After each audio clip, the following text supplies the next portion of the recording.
Bonjour tout le monde, l'objectif de cette vidéo aujourd'hui est de parler de tests d'intégration avec BigQuery et d'expliquer pourquoi on a souhaité créer une librairie de code, une librairie open source qui s'appelle BigTesty. Alors rapidement, BigQuery est un data warehouse qui est proposé sur Google Cloud, un service managé et serverless. Et c'est également le service vraiment managé de référence sur les projets data pour y faire de l'analytics et également y héberger le data warehouse. On va expliquer également pourquoi on a souhaité créer une librairie qui s'appelle BigTesty pour permettre de faire des tests d'intégration sur des requêtes SQL BigQuery et pourquoi en fait lors de nos passages chez nos clients on a senti la nécessité justement de proposer ce genre d'outils pour les communautés open source et Google Cloud. Alors rapidement, quelques mots sur moi. Moi, je m'appelle Mazloum Tosun, je suis Google Developer Expert sur Google Cloud et je suis aussi Head of Data and Cloud chez GroupBiz. GroupBiz, c'est un groupement de freelance tech en France. Donc, si vous avez des questions sur GroupBiz, n'hésitez pas à me contacter et j'aurai vraiment plaisir à répondre à vos questions. Aussi, un aspect, c'est que sur cette chaîne YouTube, j'y publie des contenus sur GCP qui sont des contenus vraiment divers. On va parler de sujets architecture, data, infra as code, automatisation DevOps, clean code ou autre. Donc n'hésitez pas à vous abonner à la chaîne pour justement soutenir notre travail. Aussi un détail, tous les contenus de code que je publie, que je montre dans ces vidéos, sont publiés dans mon compte GitHub. Donc je crée des repos GitHub par vidéo et article sur GCP. Et je suis également actif sur les réseaux comme X-Twitter et LinkedIn, donc n'hésitez pas à me suivre. Donc, la première question qu'on se pose, c'est pourquoi ? Pourquoi j'ai justement ressenti la nécessité de créer une librairie open source pour faire des tests d'intégration BigQuery ? Alors déjà, quand on dit test d'intégration, c'est vraiment le fait d'exécuter les tests dans le moteur de BigQuery. Donc là, on ne va pas avoir justement un émulateur qui va simuler le fait qu'on est dans le moteur BigQuery et ensuite y faire des tests unitaires. Mais c'est que vraiment, on va coder nos requêtes SQL et en fait, on va faire en sorte de les exécuter directement dans le moteur de BigQuery. Et en fait, ce qui va être très intéressant, le challenge ici avec cette librairie-là, c'est d'éviter des collisions entre les différents tests exécutés. Si par exemple, j'ai plusieurs développeurs ou data engineers qui veulent exécuter leurs tests de requête BigQuery, il ne faut pas qu'il y ait des collisions entre les différents tests. Il ne faut pas que les tests du développeur 1 aient des collisions avec le développeur 2. Donc, on va se débrouiller pour faire vraiment une isolation totale des tests. Donc ça, c'est vraiment très important et c'est un des challenges de cette librairie de code. Aussi un détail, c'est que si on veut exécuter les tests dans le moteur de BigQuery, il va falloir se débrouiller justement pour générer de l'infra directement dans BigQuery et y exécuter les tests. Donc on va montrer justement que dans BigTesty, on va pouvoir avoir des infrastructures éphémères. Donc c'est une infrastructure qui va se monter le temps du test, y exécuter les différentes requêtes SQL et les assertions qui vont bien, et ensuite détruire les infras. Il y a aussi un aspect, c'est que on va pouvoir garder, si on le souhaite, les infras qui ont été générés lors du test pour permettre aux personnes de pouvoir analyser les tables de résultats. Donc, pourquoi j'ai ressenti la nécessité de proposer cette librairie ? J'ai travaillé pour différents clients GCP sur des projets data et j'ai à chaque fois eu le même constat. Les développeurs vont tester manuellement leur requête SQL et depuis la console GCP et derrière, malheureusement, il ne va pas y avoir un process automatisé qui va pouvoir contrôler que les requêtes qu'on va livrer en production fonctionnent comme attendu. En plus, dans les projets data, on a un pattern qui est vraiment devenu populaire, c'est le pattern ELT, Extract, Load, Transform. Ce pattern-là est devenu populaire parce que justement, on a envie d'utiliser la puissance de moteurs comme BigQuery pour appliquer nos transformations. Donc, on va se débrouiller si on a des fichiers d'entrée qui sont de type JSON ou CSV. On va se débrouiller pour les charger dans des tables BigQuery. Et ensuite, on va appliquer les transformations avec des requêtes SQL. Et on va utiliser le moteur et la puissance de BigQuery pour ça.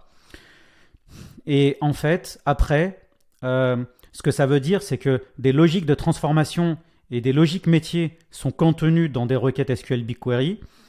Et comme dans tout programme, il faut pouvoir vérifier justement que ces requêtes fonctionnent comme attendu, qu'il n'y ait pas de régression, que les transformations et les datas qui sont retournées par ces requêtes SQL appliquent bien les règles comme on le souhaite. Donc dans ce cas-là, effectivement, le constat a été le même. Chez quasiment tous les clients de la place, il n'y a pas vraiment d'outils sur le marché pour faire des tests vraiment d'intégration sur le moteur de BigQuery et de tester que les requêtes SQL fonctionnent. Donc ici, vous pouvez voir un schéma qui explique un peu comment BigTesty fonctionne. Donc sur la partie de gauche, on a un projet à plan, qui est le projet en cours. Et ce projet-là, qu'est-ce qu'il va faire? Il va donner de la configuration de tests.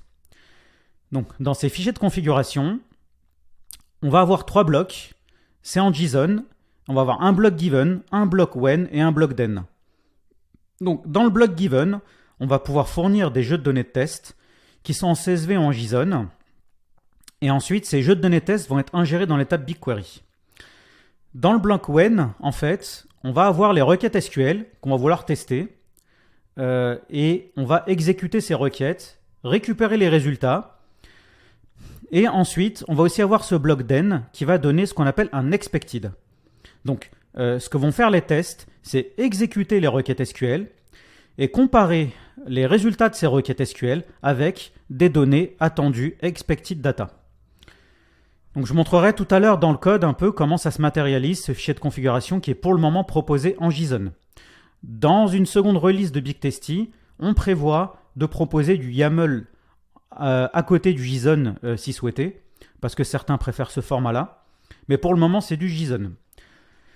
On va aussi avoir un second fichier de configuration qui va permettre de configurer les datasets et les tables qu'on va souhaiter créer dans BigQuery. Parce que nos tests ici vont être ingérés, les jeux de données de test et les requêtes SQL vont concerner des datasets et des tables. Dans BigQuery, le dataset, c'est l'ensemble, on va dire la catégorie, et les tables vont être rangées dans ces datasets. Donc, il faut un moyen, justement, de dire au framework et à la librairie BigTesty, voici les datasets et voici les tables que tu vas avoir besoin de créer dans ton infrastructure éphémère pour y exécuter, justement, les tests. Donc, dans ce cas-là, on a un second fichier de configuration très simple qui donne les listes de datasets et de tables à l'intérieur à créer, encore une fois en JSON. L'objectif ensuite pour nous, pour BigTesty, ça a été justement de pouvoir packager la librairie dans une image Docker et également en tant que package Python. BigTesty internally est développé en Python, alors j'expliquerai juste après. Et donc du coup, pour pouvoir justement importer facilement la librairie, on a un package Python et aussi une image Docker. Et donc du coup, ce qui va être intéressant, c'est que grâce à ça, on va pouvoir exécuter BigTesty dans différents contextes, que ce soit sur notre machine locale ou depuis un outil de CI/CD existant. Donc du coup, si par exemple on est sur du GitLab CI ou du GitHub Action ou du Cloud Build, on va pouvoir, si on le souhaite, tirer l'image Docker de BigTesty ou justement installer le package Python dans GitHub Action. Et derrière, ce qui est intéressant dans BigTesty, c'est que on a créé une CLI en frontal qui, elle, va permettre d'exécuter des lignes de commande pour exécuter nos tests. Donc, on a une ligne de commande qui s'appelle BigTesty Test. Et derrière la scène, c'est développé avec Typer, qui est une librairie open source qui, elle, est proposée par les créateurs de FastAPI. Et donc ça, c'est vraiment bien. On a notre petite CLI en frontal qui est vraiment lightweight et qui permet justement d'exécuter nos tests assez simplement. Sur la partie de droite, on explique un peu plus la logique de BigTesty. Alors, derrière la scène, BigTesty est basé sur du code Python et aussi sur un framework populaire qui s'appelle Pulumi. Alors, Pulumi, c'est un concurrent de Terraform pour faire de l'infrastructure as code.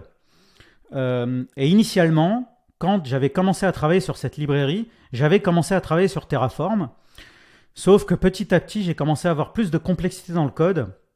Et donc, du coup, j'ai naturellement migré vers Pulumi parce que toute la logique de création de l'infrastructure est faite avec un langage de programmation. Ici, en l'occurrence, c'est Python. Et dans ce cas-là, j'arrive à gérer un peu mieux la complexité du code et de gérer de la testabilité à l'intérieur de BigTesty. Donc, le premier step, ça va être de faire un setup de l'infrastructure éphémère.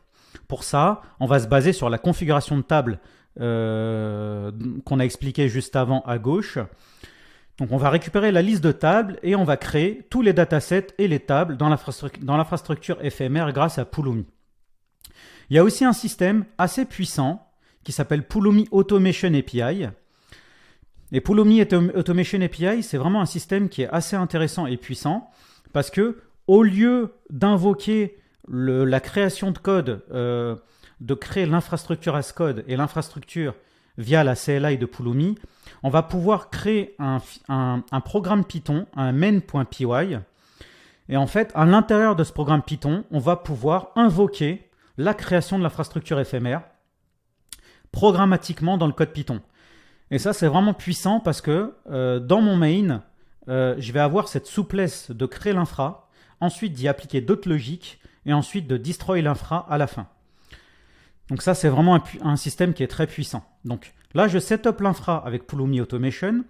Ensuite, je vais avoir ce bloc-là qui va utiliser le client Python BigQuery.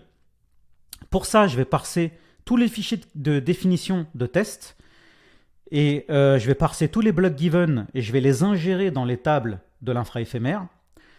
Ensuite, dans le bloc when, je vais exécuter toutes les requêtes SQL à tester. Je vais récupérer leurs résultats.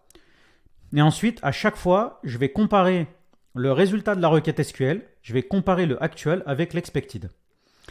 Je vais préparer un test, un report final de test. Donc ça va être mon résultat. Et ensuite, une fois que j'ai préparé ce petit rapport de test, je vais pouvoir détruire l'infra éphémère si souhaité, parce qu'il y a aussi un paramètre qui permet de la garder si nécessaire. Et une fois que l'infrastructure est détruite, je vais pouvoir appliquer mes assertions et dans ce cas-là, dire si justement mes tests sont en success ou en failure. S'il y a une erreur dans le process, si par exemple à un moment donné, j'ai monté mon infrastructure éphémère et que pour une raison X ou Y, j'ai une erreur dans mon programme, je vais pouvoir faire un rollback de l'infrastructure éphémère qui a été créée éventuellement. Et dans ce cas-là, la détruire et ne pas laisser des infrastructures traîner justement à côté. Donc c'est important justement d'avoir ce système-là qui me garantit que je ne laisse pas traîner des infras multiples dans GCP qui peut avoir un coût un peu non nécessaire. Donc là, on a expliqué un peu la logique de BigTesty. On va aller faire un petit tour dans le code. Alors, comme je l'ai expliqué rapidement, BigTesty est créé en tant que package Python. Et là, on a une première release en 0.10. Donc, on peut voir que justement, on a un package dans PyPy et on va pouvoir faire pip install, par exemple, pour installer BigTesty et y exécuter les tests localement. Donc là, on est bon. Et on a également, comme expliqué juste avant, une image Docker qui permet justement de packager BigTesty dans le Docker Hub. Donc là, je vais aller faire un petit tour pour vous montrer dans Docker Hub, dans le compte groupe Biz, qui est justement la société qui héberge un peu nos différentes images Docker. On a tagué la release de BigTesty et donc vous allez pouvoir, que ce soit localement ou dans un outil de CI existant, vous allez pouvoir faire un Docker pull et utiliser BigTesty via une image Docker. Donc là, on est bon. Donc comme je l'ai expliqué, dans le repo du projet BigTesty, on y a ajouté un répertoire d'exemples. Et dans ce répertoire-là, on a un folder qui s'appelle test et on y montre justement une arborescence et une structure de test d'exemples qu'on peut avoir pour BigTesty. Alors, comme je l'ai expliqué dans le schéma, initialement, on va avoir des fichiers de définition de test. Donc, je vais vous montrer un petit peu à quoi ça ressemble. Donc là, j'ai un objet JSON. Dans ce JSON-là, je vais avoir une description principale de mes tests en cours et je vais avoir des scénarios de tests. Donc là, j'ai un premier scénario qui décrit un cas nominal qui permet de récupérer de la donnée de failure à partir d'un champ qui s'appelle featureName. Donc là, on est très bien. Ensuite, comme je l'ai expliqué dans le schéma, je vais avoir un block given qui est un tableau. Donc je vais avoir plusieurs objets given parce que je peux ingérer des données dans différentes tables si nécessaire. Et là, ce qui est bien, c'est que je vais pouvoir passer mon jeu de données de test en JSON avec input file pass et je vais indiquer quel va être le dataset de destination et la table de destination. Donc là, je suis dans une table qui s'appelle job failure. Je montrerai après dans un autre exemple que au lieu de passer des chemins comme ça, on peut aussi passer des objets directement dans le JSON en mode embedded. Donc ça, c'est les blocs given. Ensuite, je vais avoir un bloc then. Et dans ce bloc then, je vais pouvoir passer ma requête SQL qui est dans un champ qui s'appelle actual file pass. Et je vais pouvoir aussi passer l'expected file pass. Donc pour vous montrer, ici, j'ai un répertoire qui s'appelle given. Donc dans given, comme je l'ai expliqué, je peux référencer un fichier qui me donne mes jeux de données de test. Donc là, je vais ingérer une donnée feature PSG dans la table job failure. Voilà. Donc là, je reviens sur le bloc input file pass. Et pour actual, j'ai créé un répertoire qui s'appelle when. Et là, je peux y proposer mes requêtes SQL. Donc là, j'ai une requête SQL qui est vraiment très simple pour l'exemple, où je vais faire un select sur ma table job failure where featureName égale PSG. Donc là, je veux tester cette requête SQL qui est très simple et on va vérifier si ça fonctionne comme attendu.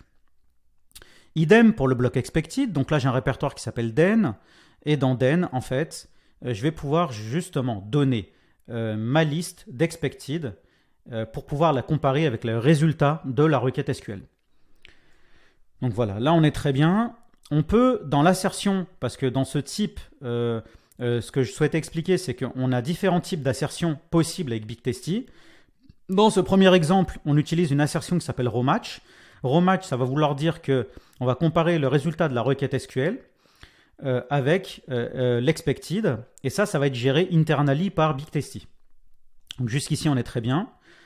Donc ça, c'est le rowmatch. On peut également ignorer des champs si on le souhaite, parce que parfois, on peut avoir des champs qui sont calculés at runtime, comme une creation date. Et dans ce cas-là, on va, si on le souhaite, pouvoir ignorer des champs lors de notre comparaison. Donc jusqu'ici, on est très bien. Je vais montrer le second exemple, comme je l'ai expliqué, où en fait, là, on teste un second cas nominal, mais sauf, au lieu de référencer des jeux de données qui sont dans des fichiers séparés, on va pouvoir directement y stocker les objets en embedded directement dans le JSON. Donc là, on a un champ qui s'appelle input, on a le destination table et on va pouvoir passer la requête SQL directement dans actual, ici, et on va comparer le résultat de cette requête SQL avec l'expected qui est également passé en embedded ici. Donc BigTesty gère, soit on passe des embedded, des éléments en embedded dans la configuration, ou soit ça va être des éléments qui sont dans des fichiers séparés, et BigTesty sait gérer ça directement en fonction de si on passe expected ou expected file pass, par exemple. Autre exemple avec BigTesty, on a un autre type d'assertion. Alors je regarde un petit peu, hop, voilà. On a un autre type d'assertion ici. Donc là, sur le block given, on est identique. Par contre, dans le block then, on a souhaité ajouter un autre type d'assertion qui s'appelle function assertion. Et pourquoi on a souhaité faire ça? Plutôt que de laisser BigTesty avoir la responsabilité de comparer le résultat de la requête SQL avec l'expected, on a souhaité proposer également des fonctions d'assertion ici. Donc on peut passer des fonctions d'assertion à BigTesty. Et BigTesty va collecter ces fonctions d'assertion et va les lazy évaluer à l'intérieur de BigTesty. Et ce qui est bien dans ce cas-là, c'est que c'est le développeur qui va appliquer les logiques d'assertion dans des méthodes Python. Donc je vous montre un peu comment ça marche. On donne le module qui est le fichier Python et le nom de la fonction d'assertion. On peut passer une liste ici, ce qui va nous permettre de passer plusieurs assertions. Donc là, on est très bien. Et ensuite, je vous montre un peu à quoi ça ressemble. Là, on a un fichier qui s'appelle expected function. Et là, on a une méthode qui s'appelle check actual matches expected.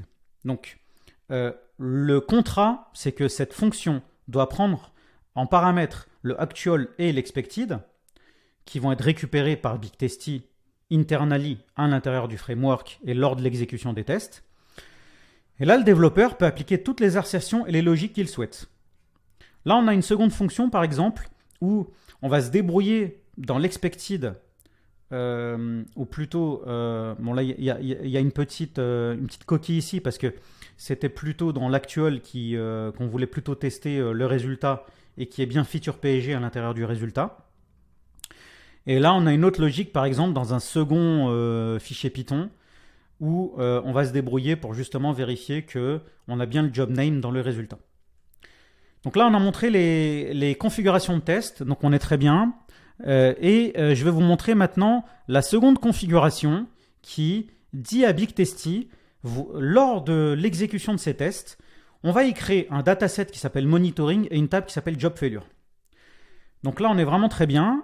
C'est une configuration qui est très lisible, qui est très simple. Liste de datasets et les tables à l'intérieur. On peut référencer un schéma BigQuery à l'intérieur de BigTesty pour dire que notre table job failure doit respecter ce contrat-là. Donc jusqu'ici, on est très bien. Et on va pouvoir référencer ce schéma et passer du clustering et du partitioning, si on le souhaite, pour les tables qui vont être créées dans notre infrastructure éphémère. Donc jusqu'ici, on est vraiment parfait. On a montré les logiques. Pour montrer un peu internally comment ça marche BigTesty, on a un fichier, forcément un programme Python, un main.py file. Et en fait, ça, notre point d'entrée, c'est géré par notre CLI. Donc on a une commande qui s'appelle test, qui prend différents paramètres comme le projet GCP et la région. On a aussi besoin d'avoir un backend URL parce que Pulumi, derrière la scène, comme Terraform, utilise Cloud Storage sur GCP pour avoir un backend et y gérer son state management.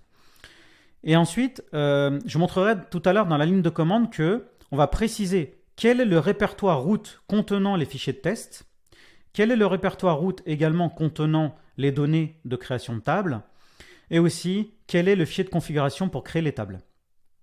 On a ce paramètre qui va dire est-ce qu'on va souhaiter garder l'infrastructure à la fin des tests ou la détruire et la rendre éphémère. Donc derrière la scène, on utilise Pulumi Automation API, comme je l'ai expliqué, qui est un système très puissant parce qu'à l'intérieur d'un programme Python, on va pouvoir préparer une stack pour Pulumi. C'est l'équivalent des Terraform Workspace pour dire voici ma stack et l'endroit où je vais créer mon infrastructure. Je vais pouvoir l'isoler grâce à la stack. On a une notion de plugin ici pour Pulumi. Et ensuite, en faisant stack up, on va monter notre infrastructure éphémère directement dans GCP. Et on va pouvoir ingérer les jeux de données de test ici grâce au client Python. On va pouvoir préparer un rapport de résultats comme expliqué dans le schéma. S'il y a une erreur, on va faire un try-catch et on va pouvoir faire un rollback de l'infrastructure éphémère si elle a été créée en amont et qu'il y a eu une erreur dans le process. Et on a aussi ce petit paramètre keepInfra qui dit si justement on garde l'infrastructure à la fin de notre test ou pas. On fait de l'assertion à la fin pour vérifier s'il y a au moins des tests en erreur ou pas. Et on est bon. Là, l'objectif, c'est pas trop de rentrer dans le détail de comment BigTesty marche derrière la scène. On pourra l'expliquer dans d'autres vidéos, mais d'expliquer un peu comment ça marche et surtout d'expliquer la configuration, comment vous allez pouvoir l'exploiter et l'utiliser. Donc là, on est très bien. Je vais vous montrer que dans mon README et dans la doc de BigTesty, on a préparé quelques lignes de commande. Donc, comme je l'ai expliqué tout à l'heure, BigTesty est packagé en tant que package Python dans PyPy. Donc là, j'utilise un outil qui s'appelle pipenv. Je vais pouvoir y préciser que je veux télécharger et utiliser BigTesty localement dans un virtual env. Et donc du coup, ici dans ma session shell et dans BigTesty, je vais pouvoir faire pipenv install de mes packages. Donc BigTesty est installé. Et donc là, je vais pouvoir exécuter mes tests grâce à la CLI et à la ligne de commande. Donc comme je l'ai expliqué, la CLI me fournit une commande qui s'appelle BigTesty test. Je vais pouvoir y passer le projet et la région GCP. Le backend URL, c'est une bucket dans Cloud Storage. Et ensuite, là, je vais dire dans cet exemple que mon répertoire route contenant les tests est dans exemple/test, comme je l'ai montré précédemment. Le répertoire qui contient les données de table, dont les schémas BigQuery, est dans /test/tables, donc /test/tables. Et le fichier de configuration, c'est ce fichier que j'ai montré précédemment ici. Donc ce que je vais faire, c'est que je vais copier cette ligne de commande. Je vais aller dans ma session shell. Alors, je vais refaire une petite authentification dans GCP avec gcloud auth application default login. Donc, grâce à ça, je vais m'authentifier dans Google Cloud. Hop, et normalement, quand je serai authentifié, je vais pouvoir exécuter ma CLI directement. Donc là, sur ma session shell, je suis authentifié et vous voyez que j'ai la ligne de commande BigTesty-test qui va s'exécuter. Et en fait, là, ce que ça va faire, les tests, ça va parser tous mes fichiers de définition de test ici et ça va me dérouler justement l'exécution des tests sur l'infrastructure éphémère. Là, on voit que derrière la scène, c'est Pulumi qui est utilisé. Donc là, on a les logs des éléments qui vont être créés dans GCP, que sont les datasets et les tables BigQuery. Donc normalement, c'est assez rapide. Et une fois que c'est fait, on fait l'ingestion des jeux de données de test dans les tables éphémères ici. Et on va appliquer les différentes assertions proposées par nos fichiers de définition de test. Et à la fin, on va pouvoir faire un destroy de l'infrastructure éphémère. Une fois que ça c'est fait, donc là on y est presque. Hein. Là on voit que je suis dans un mode où justement l'infrastructure a été destroy. Donc là j'ai pas d'erreur. Donc là c'est vraiment parfait. Et là on voit que nos tests se sont bien passés. Comme expliqué précédemment, j'ai aussi un autre mode qui permet d'exécuter les tests mais avec un paramètre keepInfra. Et grâce à keepInfra, normalement je vais pouvoir exécuter mes tests. Mais à la fin, dans BigQuery, parce que là dans BigQuery, je vais vous montrer que j'ai exécuté mes tests, mais que je n'ai pas de dataset qui traîne parce que l'infrastructure a été détruite. Donc là, je n'ai pas de problème. Et là, on va voir avec ce mode-là qu'on va pouvoir garder les datasets à la fin et pouvoir analyser les données si souhaité.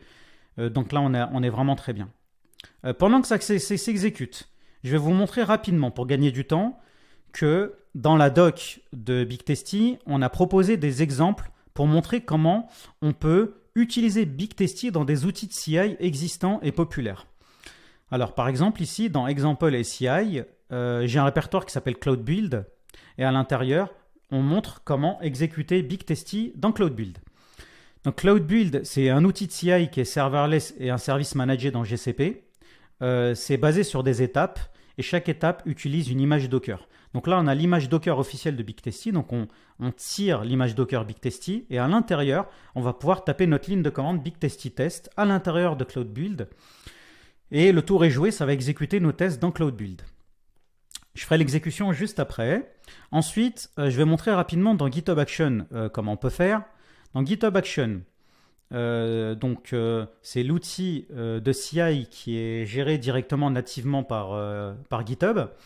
Donc là, on va utiliser Workload Identity Federation pour permettre à GitHub de s'authentifier en mode secure sur Google Cloud avec OAuth 2 et aussi un jeton court et éviter d'utiliser des services à compte key à longue durée de vie.